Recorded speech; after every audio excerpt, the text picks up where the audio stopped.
بدون فر و همزن یه عصرونه دلچسب و خوشمزه درست کن که همه عاشقش میشن. با اکوکوک همراه باش. برای اینکه کانالمون رو گم نکنی و از آموزش‌های جدیدمون خبردار بشی، دکمه سابسکرایب و زنگوله کنارش رو حتما بزن. 2 عدد تخم مرغ، نصف پیمانه شکر، کمی وانیل با همزن دستی بزنید.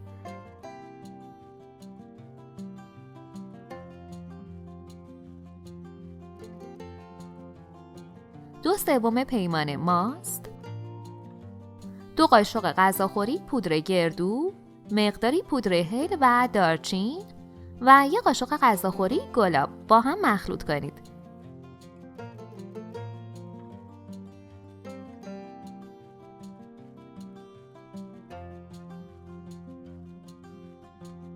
یه پیمانه آرد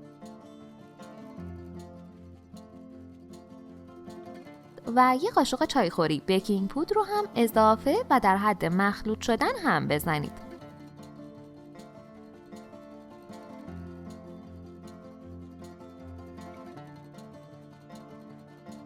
داخل تابه روغن ریخته و با قاشق از مواد بریزید. عزیزان، باعث افتخار ماست که عضوی از کانال ما باشید و دکمه سابسکرایب رو بزنید. یه طرف که برشته شد برگردونید تا سمت دیگرش هم برشته بشه.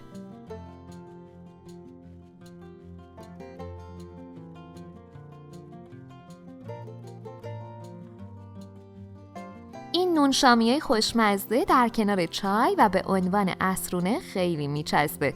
در اسرع وقت درستش کن. نوش جان.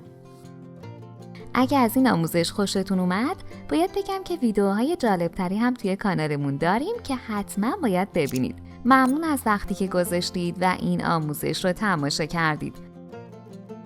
دوستان عزیزم، ممنون میشم نظراتتون رو در مورد این آموزش بنویسید و یا اگه سوالی دارید داخل کامنت ها حتما بپرسید. ما به تمام سوالات شما پاسخ میدیم.